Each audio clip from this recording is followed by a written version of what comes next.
If you want to know why you need to do a further evaluation on your HVAC system when you want to buy a house, join me. This is the return box,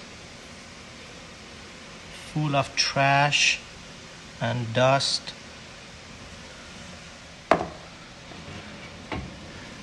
No filter, missing insulation here.